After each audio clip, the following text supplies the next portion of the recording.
Data warehousing objects. Fact tables and dimension tables are the two types of objects commonly used in dimensional data warehousing schemas. Fact tables are the large tables in your data warehouse schema that store business measurements. Fact tables typically contain facts and foreign keys to the dimension tables. Fact tables represent data, usually numeric and additive, that can be analyzed and examined. Examples include sales, cost, and profit. Now to expound a little bit more on fact tables.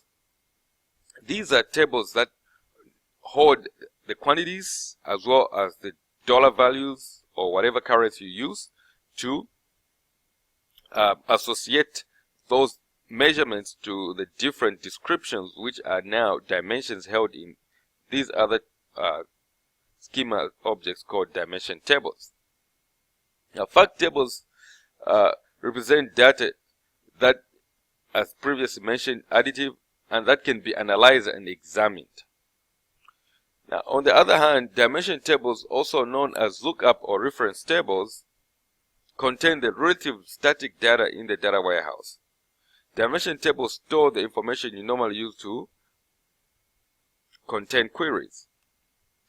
A fact table typically has two types of columns: those that contain numeric facts, often called measurements, and those that are foreign keys to dimension tables.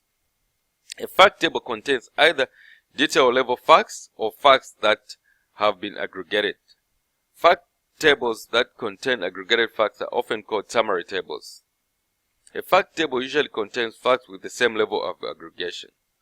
Though most facts are additive, they can also be semi-additive or non-additive.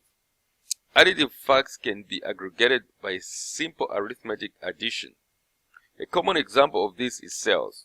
Non-additive facts cannot be added at all. An example of this is averages. Semi-additive facts can be aggregated along some of the dimensions and not along others. An example of this is inventory levels, where you cannot tell what a level means simply by looking at it. Now, on the other hand, dimension tables are usually contextual and descriptive, and you can use them as the raw headers of the result set. Examples are customers or products. Now, a dimension is a structure often composed of one or more hierarchies that categorizes data. Dimensional attributes help to describe the dimensional value. They are normally descriptive, textual values. Several distinct dimensions combined with facts enable you to answer business questions commonly used. Dimensions are customers, products, and time, which you will mostly find in any business organization.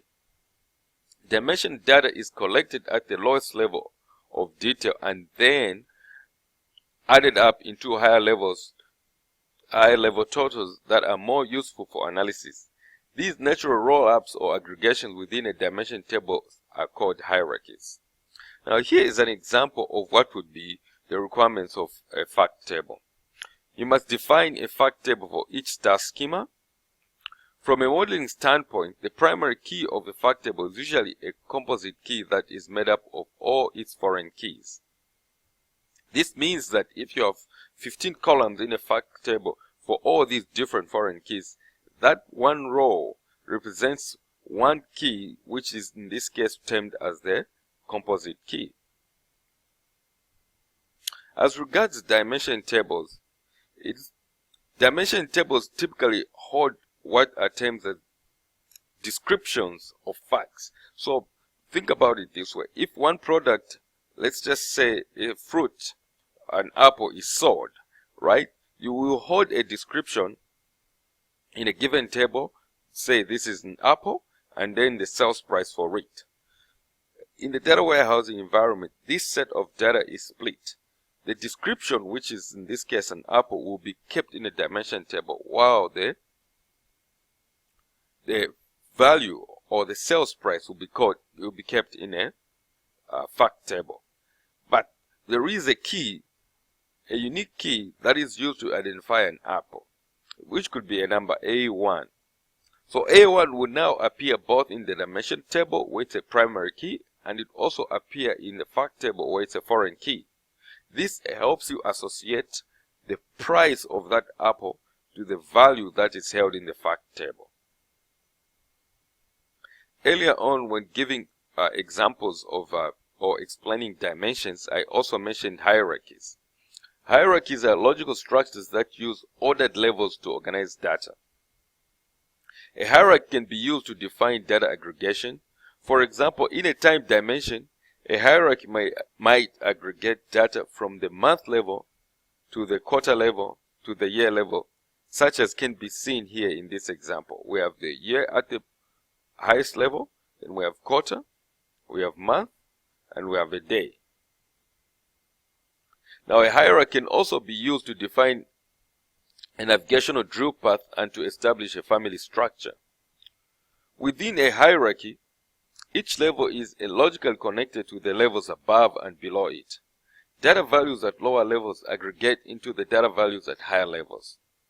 A dimension can be composed of more than one hierarchy. For example, in the product dimension, there might be two hierarchies, one for product strategies or categories and one for product suppliers. Dimension hierarchies also group levels from general to granular. Query tools use hierarchies to enable you to drill down into your data to view different levels of granularity. This is one of the key benefits of a data warehouse. When designing hierarchies, you must consider the relationship in business structures, for example, a division or multi-level sales organization. Hierarchies impose a family structure on dimension values. For a particular level value, a value at the next higher level is its parent, and the values at the lower level are its children. These familiar relationships enable analysts to quickly access and manipulate data as needed. Levels. A level represents a position in a hierarchy. For example, a time dimension might have a hierarchy that represents data at the month level, quarter level, and year levels. Levels range from general to specific, with the root level at the highest or most general level. The levels in a dimension are organized into one or more hierarchies. Level relationships. Level relationships specify top to bottom ordering of levels from most general, the root, to most specific information, which is the granular in this case. They define the parent-child relationships between the levels in a hierarchy. Unique identifiers. Unique identifiers are specified for one distinct record in a dimension table. Artificial unique identifiers are often used to avoid the potential problem of unique identifiers changing. Unique identifiers are represented with a pound character. For example, a pound character in front of customer ID will tell you that this is a unique identifier or a primary key. Relationships. Relationships guarantee business integrity. An example is that if a business sells something, there is obviously a customer and a product. Designing a relationship between the sales information in the fact table and the dimension table's products and customers enforces the business rules in databases, which in most cases is termed as referential integrity. Now, here is an example of data warehousing objects and their relationships. A common example of a sales fact table and dimension tables: customers, channels, promotions, times, and products form a particular schema which we discussed earlier called a star schema. This is where all the measurements of this star schema are held, and all the descriptions and the primary key of all those different measurements are held in the different dimension tables.